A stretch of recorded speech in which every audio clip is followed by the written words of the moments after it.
welcome back to my channel. So today's video is going to be about potty training. So if you're new here, my name is Rebecca and I have two young boys, Jamel and Joel. So loads of people have been messaging me recently just talking about potty training. How did I potty train both my boys? And anyone that doesn't know, they both have a speech delay. My older son, Jamel, who is 6, he's been diagnosed as autistic. And then my younger son, Joel, who is 3, he also has a speech delay. For you to be able to teach someone something, there needs to be some sort of communication. And most of us obviously communicate by speech. So it's hard when you communicate by speech and the person you're trying to teach something to doesn't. When people ask me now for tips, I'm more than happy to help, because I feel like when there is any type of additional need or communication issue, it can be quite difficult to obviously teach someone something, especially children, because obviously they find it a lot harder as well because they're quite young and they're learning. If you want to find out the tips of how I taught both my children how to use the toilet/potty, then carry on watching. When I first started training my older son, Jamel, who is 6, I literally had a newborn baby. So Joel was about 4 weeks old. I was on my nursing placement, and I remember at that time it was in health visiting, and I really needed to I really had pressure from Jamel's nursery to teach him how to use the toilet. And I guess from their point of view, they just don't want to change nappies and stuff like that. But I do feel like it's quite it's unfair, because when you're having to already deal with a newborn, and or even if you don't have a newborn, even if you have just a child with additional needs, it's hard enough having to deal with that. So anyone trying to pressure you to do something for your child is quite hard. And one thing I've learned is that children are only going to learn how to use the potty or toilet when they are ready. You can't push them, even if they don't have any type of additional need. If you try and force them too soon, they will have a lot of accidents. Anyway, I was at this placement and I obviously was surrounded by health visitors. So I had loads of people to ask for advice from. And I wanted the quickest way as possible, because obviously you just want them to learn quickly. So I remember one of the health visitors had said to me, just make him go commando. Just make him take all his clothes off. It's summertime. I remember it was summertime at the time. And I remember there was a half term coming up. So I was like, great, there's 2-week half term. Half term is a holiday break that children in I think the whole of the UK do that. They get, and they literally have a break from school. It might be 1 week, 2 weeks, or 6 weeks before they return back to school. So I was just like, okay, fine. So I remember it came up to the half term. I took all his clothes off, put a potty in his sight, because that's what they said to me. Make sure there's a toilet or a potty where he can see it. And I remember after the first day he got the hang of it. Obviously there's a few accidents here and there, but he just didn't like the thought of he had to wee somewhere, and because he didn't have any pants on, he was weeing in the potty. So I thought, yes, this is great. By the end of the 2 weeks, I kept doing the same thing every day, taking off his nappy, and from when he fell asleep to when he woke up in the morning, and he would always use the potty. So then I remember I went to work, and on the first day he went back to nursery, I picked him up and I put in because they told me before, I told them I was about to do the potty training, so they told me you need to put spare clothes, spare shoes, etc. So I had 3 pairs of trousers, 3 pairs of pants, and spare trainers, and everything was soaked when I picked him up. And I just thought, what's going on here? And I remember it happened the whole week, to the point where I think the teacher phoned me on the Friday of the last day of the week and was like, how are you potty training him at home? So I explained, and I said, I'm taking off all his clothes and I'm letting him run around and use the potty. And they said, well, he can't do that because he can't actually be naked in nursery. And then it clicked in my head that, oh yeah, that's actually true. And the thing is, he has to learn how to pull down his trousers, go to the toilet, etc. Do you know what I mean? Learn how to do it properly. And another thing I was doing, I was teaching him sitting down on a potty or the toilet. Boys need to learn how to stand up, because most boys, they stand up to pee. So that's another place I was going wrong.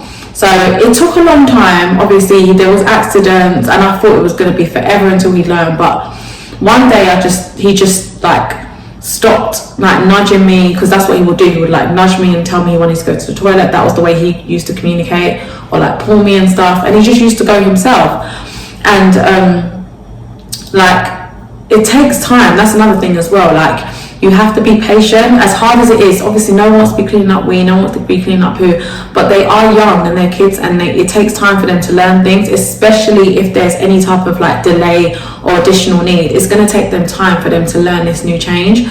And like, another thing you have to do is make sure you give them praise. Give them so much praise when they either learn to go on their own without telling you, or even just you take them to the potty or the toilet and they pee. Give them so much praise. Like, I remember I used to get stickers or give him little treats here and there, just for him to acknowledge that, yeah, he's doing a good thing. Obviously you're not going to give them a treat every single time, but once in a while, just to kind of like make them feel a bit happy and special as well, because it is hard for them to obviously learn this new skill. They don't just come out of our womb learning how to potty train, do you know what I mean? I got a potty that looked like a toilet as well, because obviously I wanted something visual, because there wasn't like, it was hard for me to communicate with him at that time because he wasn't speaking. So I wanted him to understand that this is a toilet. And I remember anytime he would wee or poo in that potty or toilet, I would take him with me, hold his hand, take him to the toilet and let him watch me throw the wee or the poo into the toilet, for him to understand that this is where it goes, so that he understands, even though I'm using a potty at this point, you can't use the potty forever. You're going to have to graduate to the toilet at some point. Once you've decided that you're going to potty train, do not use any pull-ups, no nappies in between. Even if you're taking them out, take a travel potty with you.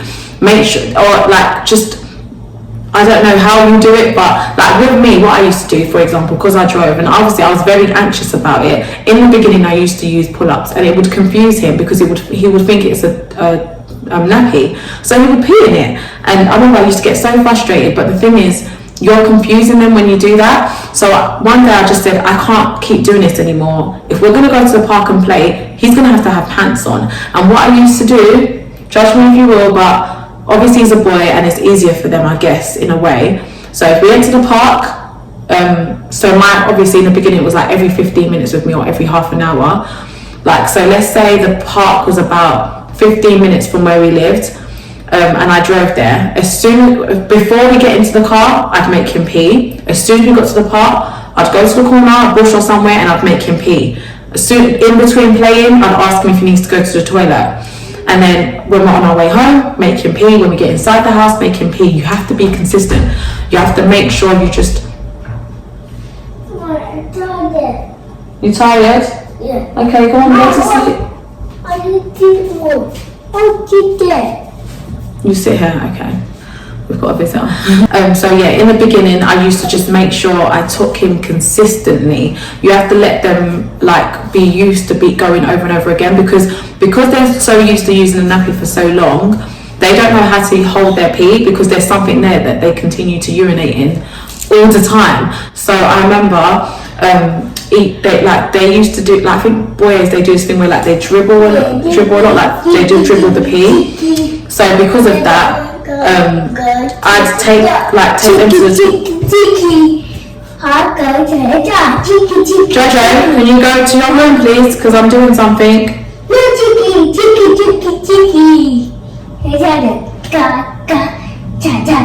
So I would be very consistent in the beginning. So every 15 minutes, after 15 minutes, then it would, like, when I saw improvement, then every half an hour. Because what you notice is that in the beginning, because they don't know how to hold their pee, you'll take them to the toilet, they'll do like a long pee, then in about 10 minutes you'll see they've wet themselves, and you think, why have they wet themselves already? But because they're so used to the nappy, they're not used to holding their pee. So like, it takes time for them to gradually build that up. So it was like, you have to be consistent in the beginning. So like every 15 minutes, make sure you keep taking them to the potty or the loo.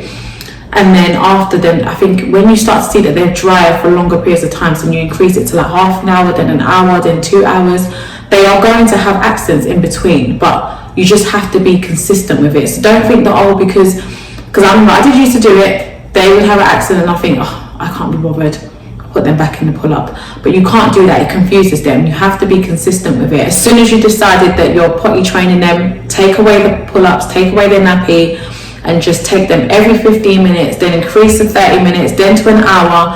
Just be consistent with it. When you start to see consistency, I feel like that's the first stage. Then the second stage is like, obviously, because even though I was potty trained during the day, I did have a nappy at night, because I do feel like it's too much for just to go into it all in the beginning. Someone else might do it that differently, but this is the way I did it with my kids.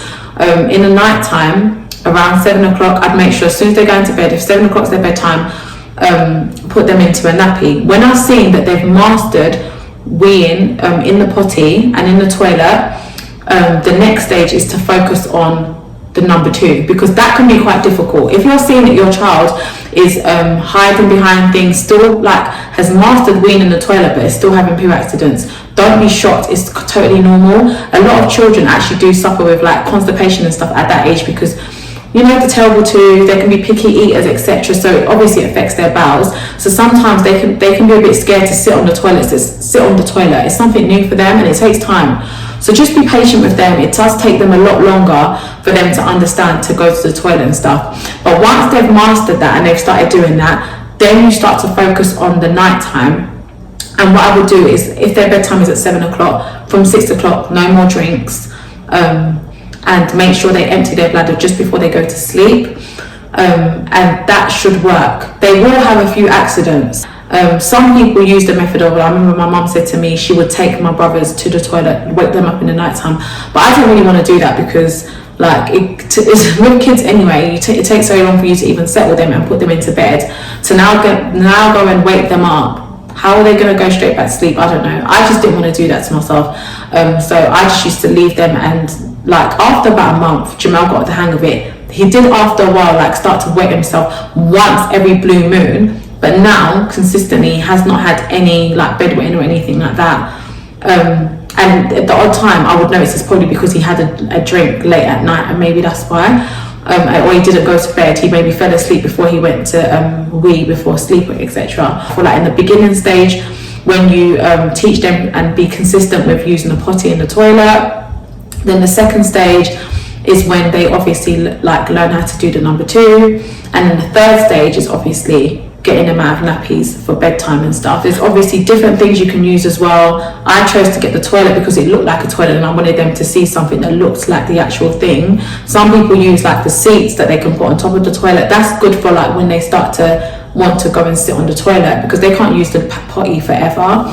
And then some people obviously have travel potties that they take with them out and stuff, which is a good idea.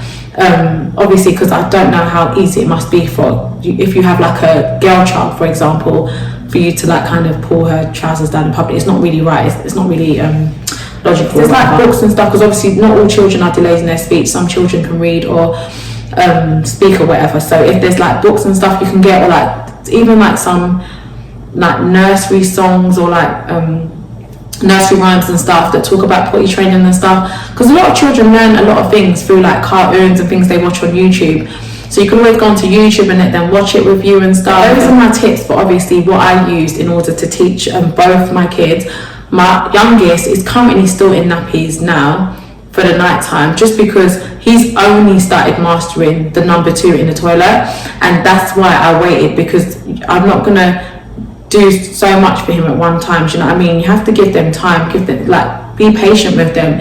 It takes time at the end of the day. Don't let them see you getting frustrated. Obviously it's hard, no one wants to be cleaning up after a child all the time, like, but at the end of the day they're still young. You have to be patient with them. When I was potty training my oldest, I thought he would never get the hang of it, and I remember one day I just randomly went to the toilet and I saw that there was like a number 2 in the toilet, and like you don't understand the amount of joy it gives you to see that your child has done something you've taught them without you having to tell them first. So they will get there. Just be patient. So I hope these tips have helped you, and if anyone else that's watching has got any other tips, please put them in the comments below. Let's all help each other. At the end of the day, we all learn differently, we all parent differently. I hope you guys enjoyed this video. If you want me to give you any other tips of how I've taught them to do any other things, let me know in the comments below and I'll do a video for you guys. Don't forget to like, comment and subscribe, and I'll see you guys again next time. Bye.